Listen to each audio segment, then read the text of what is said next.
Hey, it's Matt Plapp with I Know Matt Plapp, one of my first videos we're doing for the new video podcast online. I guess I can call it a video podcast. Yeah.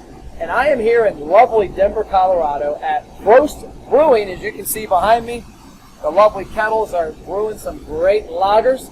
And I'm here with Becky Creighton, and what I wanted to talk about today was Becky is a person with a lot of experience in the restaurant and brewery business with regards to social media and marketing in general. And Becky, one problem I see a lot out of businesses is that it's like the cousin that comes to the Christmas party and talks about himself and his kids and how great they are in sports, but doesn't care to talk about anybody else. Well, that's so true. So a lot of restaurants fall into the trap where all they do is post about their food, their drink, their patio. It's us, it's us, it's us. And it's not unlike that cousin that comes to the Christmas party. And pretty soon your eyes just glaze over. And what happens on your social feeds is when you continually talk about yourself or your restaurant, you just become part of the news feed. There's nothing to make people stop. So you need to provide a pattern interrupt and provide content that's important to your viewers and your followers so that it's something that it's not always about you. I say about 20 to 30% of the content should be about the restaurant or the brewery. Not 100%, not 80%, not even 50%. There's a lot of other content that you can provide that's interesting, it's entertaining, educational, engaging, that will have your followers engage with you. And when they engage with you, you stay in their newsfeed. And if they don't engage with you, you fall out of their newsfeed, and they won't see anything you post anyway. Okay, so let me ask you a question. You brought up something good there. A lot of restaurants and brewery owners, they make great beer. They make great food. Yeah. They don't understand social media as much. So talk about the importance you mentioned lastly with the engagement. What happens on Facebook when you have a post and a page that constantly has posts that get no engagement? So what will happen is, because of the algorithms and the way Facebook works, and Instagram works the same way since Facebook owns Instagram, is that the way those algorithms work is that if you don't engage with it, you fall out of their newsfeed. So they're not going to see anything you post anyway. So you really want to provide content that's interesting, that people can engage with. Provide a recipe, something that they can look at. Do Facebook Lives or Instagram Stories. Live video is huge. Doing instructional videos, kind of like what you do here, but from a restaurant and brewery perspective. Do things that people are going to stop and take time to either like, share, or comment. That way you're going to stay relevant in their newsfeed. Okay, so I'm going to put you on the spot. Good. We're in a brewery. Yep. We're in a German brewery with these kettles. By the way, I'm going to show you afterwards. They've got these kettles, and the control panel came from Bamberg, Germany. Bamberg, Germany. Went over, got them. A lot of history here. Show you that later. But you're in Prost, and Prost is probably going to appeal to people who like German beer, and probably 35-year-old guy. What post would you make? What would be something that would stick out to you that would get the attention of them, but not pat Prost Brewing on the back? Well, interestingly enough, I used to do the social media for Prost Brewing.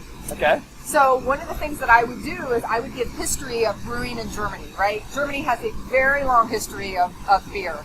And so I would do like interesting historical facts. I would have a picture of it. Or it's like, did you know the first recipe was beer, right? It's not about Prost, it's about beer. And that is true. The first recipe ever recorded was beer. So we would do things like, hey, have you seen the movie How Beer Saved the World, right? Great movie. So we would do things like that, and people would comment, they would share it, they would like it, and now Prost is staying relevant in their newsfeed. Yeah, it's funny you mentioned that, because a couple things that popped in my mind was that one of my clients, Hofbrauhaus Columbus, the general manager shared a post 2 or 3 days ago that was about a video from Munich and from right downtown, and it was showing some things that happens there. Right. And it got a ton of shares, a ton of comments. People were talking about, I've been there, I've seen that, I've seen the dancers there do that. So it's a great thing. Another thing that we've come about, and this is kind of funny, you'll get a kick out of this, was, so I've worked with the Hofbrauhaus brand for, I guess, about 6 years. And when, one of my goals has always been 60-40. 60% about the customer, 40% about the client. And one thing in Cincinnati market for the one company, we would start off, I looked at the demographic, and okay, our customers are football fans, Bengals fans. But I found out really quick, they didn't care about football or Bengals. They cared about stuff that was beer-oriented, not about Hofbrauhaus. So we switched our tactics really quick, and we went from that 60%, instead of having stuff about the Reds or Bengals, we started talking about facts about Oktoberfest and facts about the Rheinheitsgebot, how the beer is brewed. Right. Another big topic is soccer. Huge.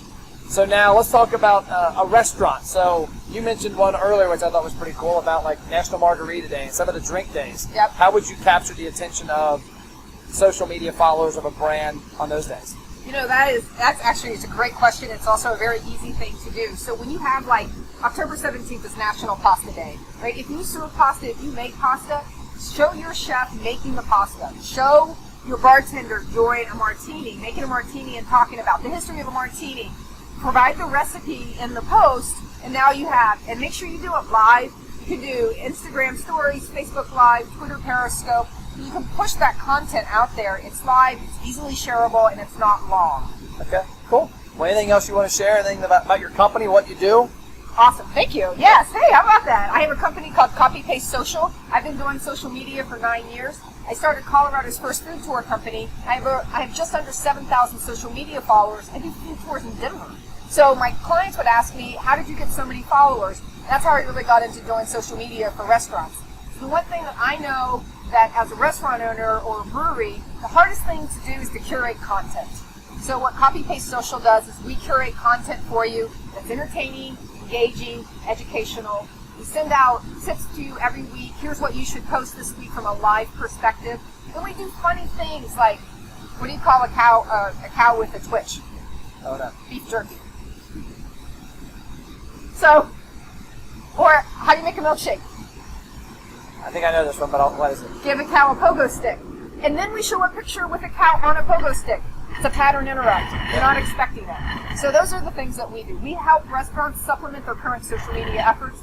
We're very inexpensive. Okay, so what I hear there is, from a restaurant owner standpoint, they're brewing beer, they're making food, they're touching tables. Right. One of the big things I hear about is they ask what to post, when to post, how to post. You're giving them the content a month at a time. Hey, you don't got to go to Google and look this stuff up. I'm going to give you content all month long that you can post, become unique, and then intertwine that with some of your own content. Absolutely. So it makes them more interesting. It makes the restaurant and brewery more interesting to follow. Okay. That's it. Well, hey, that's all I got. I'm going to show you a quick tour here in a minute, but the name of this video podcast is I Know Matt Plapp. And why do we call it that? Because a couple of my friends were actually making fun of me and had a website called I Know Matt Plapp. And one of the other friends said, you know what? The cool part about knowing you is that you know cool people like this. And if I know cool people like this and you know me, that means you know this person, and you're going to get a lot of great content to help you sell more beer, sell more food. At the end of the day, put more butts in the seats.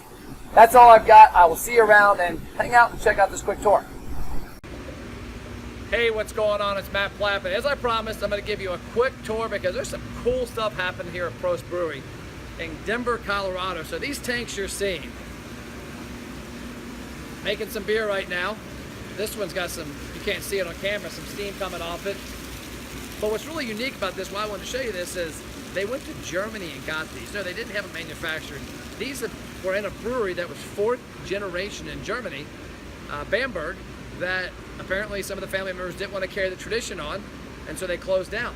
And as you can see up here, they've got the sign up here from where it was. And then over here is pretty cool, which you've never seen. There's a control panel. You know, this doesn't have the touchscreen iPad look like some of the breweries I've seen. All of this is working. So I encourage you, Denver's amazing. Been out here the weekend for the Restaurant Association show, and I'm amazed by the restaurant and brewing scene. Highly encourage you to come out here, check it out. If you're a brewery owner, if you're a restaurant owner, this is a place you want to come because there's a lot of trends happening out here. There's a lot of, there's an incubator across the street for restaurants. There's a lot of things happening that will help you take your game to the next level. That's all I got. I'm Matt Plapp with the ROI Experts. I'll see you next time on I Know Matt Plapp.